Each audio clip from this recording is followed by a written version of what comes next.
નમસ્કાર, ધર્મલોકમાં આપનું સ્વાગત છે. હું છું કૃષ્ણા. દર્શક મિત્રો, ધર્મલોકમાં આજે વાત કરવાની છે પંચામૃતના મહત્વ વિશે, સાથે જ પંચગવ્ય એટલે શું, પંચગવ્યથી શું ફાયદો થાય છે, તેનો ઉપયોગ કેવી રીતે કરવો જોઈએ, આ તમામ વાતો આજે જણાવીશું ધર્મલોકમાં.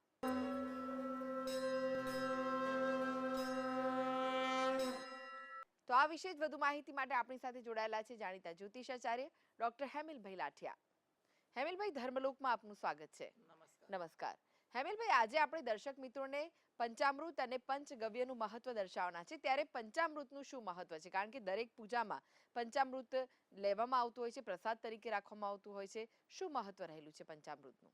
જી, પંચામૃત એટલે કે 5 પ્રકારના અમૃતનો સમન્વય થયો એવી વાત ધાર્મિક આપણને ગ્રંથો અને વિદ્વાનો પાસેથી જાણવા મળે છે. 5માં એમાં પણ જો ગાયના દૂધની આપણે વાત કરીએ કે ગાય આપણે માતા ગણીએ છીએ અને આપણા ધર્મમાં જેને કહીએ શ્રેષ્ઠતમ સ્થાન ધરાવે છે. હવે એના દ્વારા આ પ્રાપ્ત થતી વસ્તુ છે. એમાં ગાયનું દૂધ, દહીં, ઘી, મધ અને શર્કરા.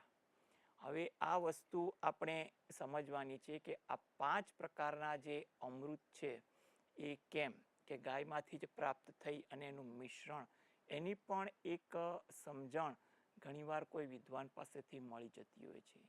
જેમાં જે દૂધ છે એ જેને કહીએ ને તત્વ વધારનાર છે. એટલે તમે એ દૂધ તમે જો એ કોઈ પણ પ્રકારનું તત્વ વધારે, દૂધનો અભિષેક કરો તો તમારી ભક્તિનું તત્વ વધારે, તમે એને પીવામાં લો તો તમારો જેને કહીએ ને પોષણનું તત્વ વધારે. એ મેં તત્વ વધારનાર પોષક છે. બીજું દહીં. દહીં પણ એને કહીએ ને કે એનો ભાવ પણ શાસ્ત્રોમાં સુંદર રીતે સમજાવ્યા આવે છે કે દહીં કેમ કે દહીં પણ એ જેને કહીએ ને કે એ વસ્તુનો સમૂહ કરે છે, એને ભાવ એકઠો કરે છે. એવી જ રીતે ઘી શક્તિ ઉત્પન્ન કરે છે.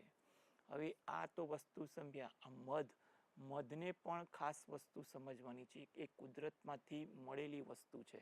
એમ જોવા જઈએ ને તો એ મધને પણ આપણે મિશ્રણ કરીએ છીએ કે કારણ કે મધ તો આપણે ગાય દ્વારા પ્રાપ્ત નથી થતું, પરંતુ આ પુષ્પ એટલે દ્વારા પ્રાપ્ત થાય છે. અને મધ એવી વસ્તુ છે કે એને ખૂબ જ પુણ્ય પ્રભાવી ગણી છે. અને સાથે આપણે જે વાત કરીએ કે શર્કરા, એ શર્કરા એટલે કે આપણે શેરડીમાંથી બનતી વસ્તુ છે. શેરડીમાંથી બનતી વસ્તુ છે. કહેવાય છે કે શેરડીમાં લક્ષ્મીજીની કૃપા છે, એટલે કે ઐશ્વર્યતા છે, એટલે ખૂબ જ વિવિધતા છે. એટલે આ વસ્તુ એટલે કે ગાયમાંથી જે 3 વસ્તુ મળી કે દૂધ, દહીં અને ઘી, અને 2 વસ્તુ જોવા જઈએ ને તો એક મધ અને શર્કરા, એ આ જે વસ્તુઓનો સમન્વય ખૂબ જ સમજવો જરૂરી બને છે.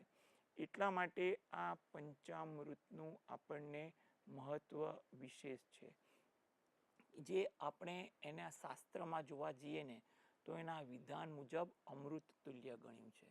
એટલે જો આ અમૃત તુલ્ય 5 વસ્તુ વડે આપણે પૂજન કરીએ ને તો એનું ફળ પણ વિશિષ્ટ મળતું હોય છે. સામાન્ય રીતે આપણે જોવા જઈએ તો શંકર ભગવાનના શિવલિંગ પર પણ આપણે 1 ચમચી પંચામૃત અર્પણ કરી પછી જળ અભિષેક કરતા હોય છે. એની પાછળ પણ ભક્તિ મહિમા આપણને જાણવા મળતો હોય છે. વિષ્ણુ ભગવાન કે રામ ભગવાન, કૃષ્ણ ભગવાનની પૂજા કરીએ ત્યારે પણ આપણે પંચામૃત વડે અભિષેક અથવા ચરણમાં એના અભિષેક કરતા હોઈએ છીએ. એનું મહત્વ અને એની વાત પણ આપણે સમજવા હોઈએ છીએ. એવી રીતે અન્ય કોઈ દેવદેવીની પૂજા હોય, પંચામૃતનું વિધાન આપણે ધર્મમાં ઘણી બધી જગ્યાએ એટલે એમ કહે ને કે મહદ અંશે તો આવી જ ગયું છે કે જે એ 5 પ્રકારના દ્રવ્ય વડે જે ભક્તિ ભાવ અને જે કર્મનું જે મૂલ્ય વધારે છે, એની તાકાત વધારે છે, એવું આપણે સરળતાથી આપણે સમજી શકીએ છીએ. એટલા માટે આ પંચામૃતનો ઉપયોગ આપણે કરવામાં આવે છે. પંચામૃત વડે આપણે કેટલાક સંકલ્પો પણ સિદ્ધ કરી શકીએ છીએ. એવું પણ કહેવાય છે કે જ્યારે તમારે કંઈ પણ પ્રકારના અંગત જીવન હોય, અંગત જીવનમાં એક સાથે ઘણી બધી સમસ્યાઓથી ઘેરાયેલા હોય, ત્યારે પરિવારના સભ્યો અથવા પરિવારમાં પણ વિટંબણાના કારણે આવી ગઈ હોય, તો કહેવાય છે કે પંચામૃતની 1 ચમચી વડે જો તમે શંકર ભગવાનના શિવલિંગ વડે અભિષેક કરી પછી જળ અભિષેક કરો ને, તો આના પણ તમને ફાયદો વિશેષ રૂપે થાય છે. તમારી ઘણી સમસ્યાઓ રાહત થાય છે. એમાં પણ જોવા જઈએ કે એમાં રોગ હોય, વંશવૃદ્ધિને લગતો પ્રશ્ન હોય કે આર્થિક બાબતના પ્રશ્ન હોય, એવા પ્રશ્નો અથવા ઘણા પ્રશ્નો આવી રીતે ભેગા થઈ ગયા હોય, તો એનું નિરાકરણ ભગવાન ભોલેનાથની કૃપાથી થાય છે, આ પ્રકારની પૂજા દ્વારા કરીએ તો.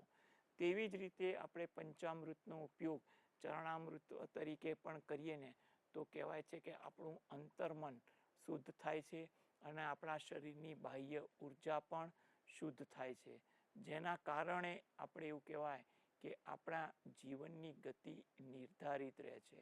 આપણા વિચારો એમ કહીએ ને કે સ્થિર થાય છે અને એના કહીએ ને સુયોજિત થાય છે.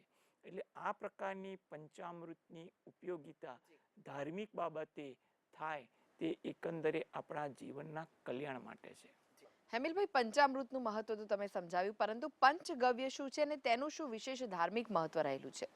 જી, આપણે હમણાં જ જોયું કે પંચામૃત એ ગાય દ્વારા પ્રાપ્ત થાય છે, જેમાંથી 3 વસ્તુ, 5માંથી 3 વસ્તુ ગાયમાંથી આપણને એની આશીર્વાદ રૂપ મળે છે. એવી જ રીતે પંચગવ્યમાં તો 5 વસ્તુ ગાય દ્વારા પ્રાપ્ત થાય છે. આપણે ગાયને માતા કહીએ છીએ, એમ કહે છે કે એના રૂમે રૂમમાં દેવ દેવીનો વાસ છે. આપણે એટલી ઉચ્ચતમ કક્ષાએ ગાયને આપણે માન, આદર અને પૂજનીય ગણીએ છીએ. હવે આ પંચગવ્યમાં જોવા જઈએ ને, તો જે ગાયમાંથી પ્રાપ્ત થાય છે એમાં દૂધ, દહીં અને ઘી ઉપરાંત એનું મૂત્ર અને છાણ, એમ 5 પ્રકારની વસ્તુ એમાંથી પ્રાપ્ત થાય છે.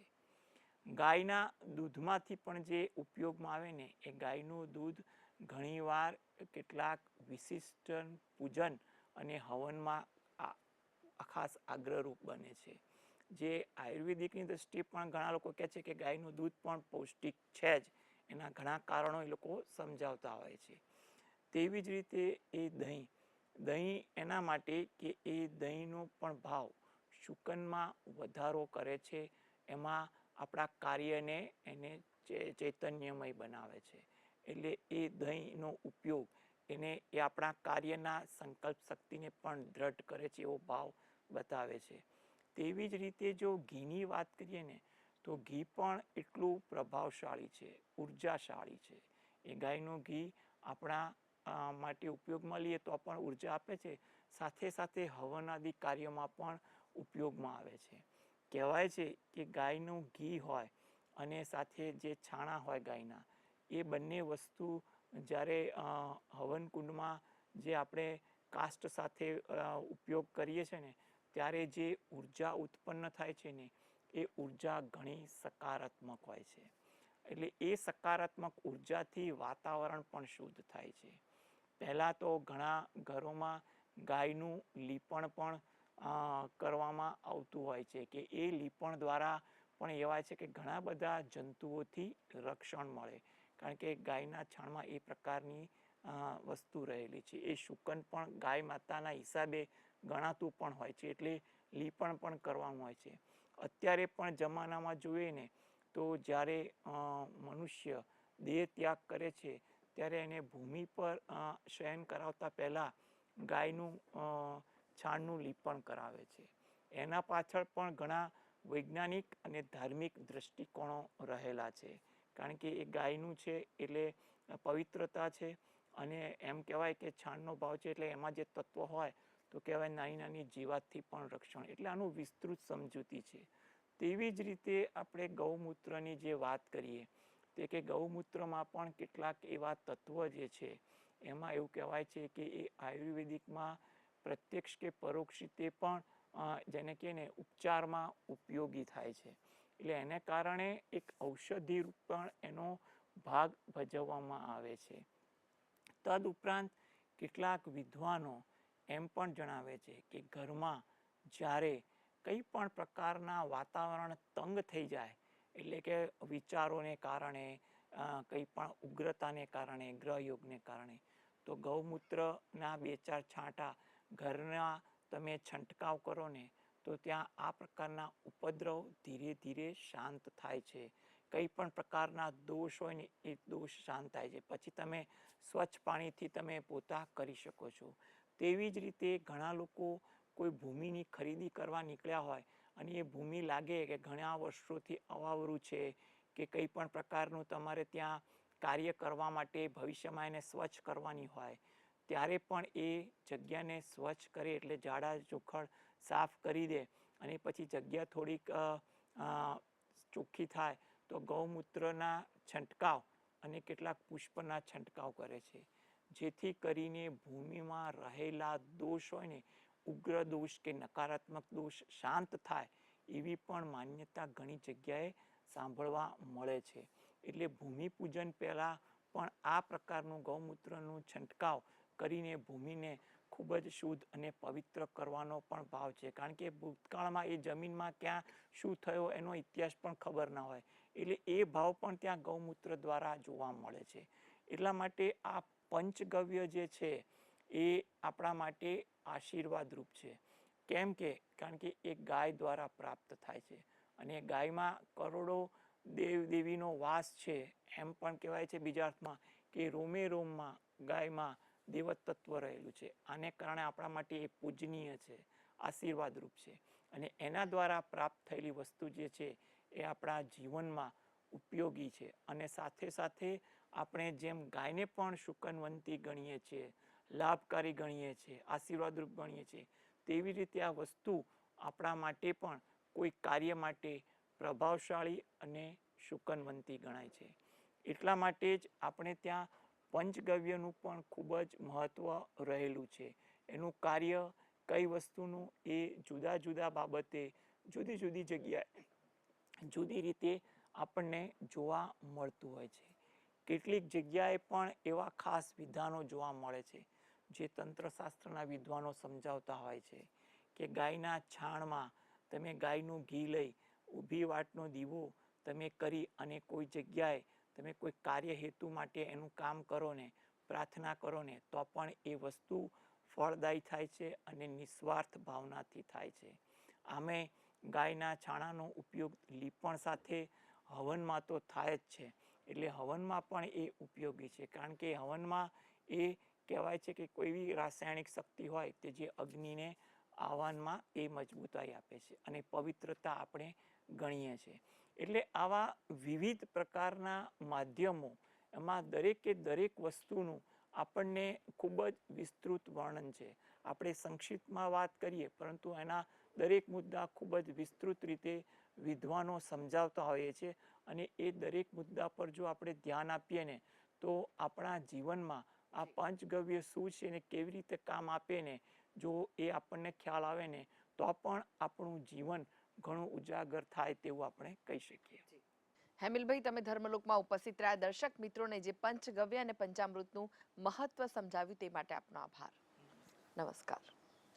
તો દર્શક મિત્રો, આ સાથે જ આગળ જોઈશું વિશેષ રજૂઆત સુખની શોધમાં. તે પહેલા લઈએ વિરામ.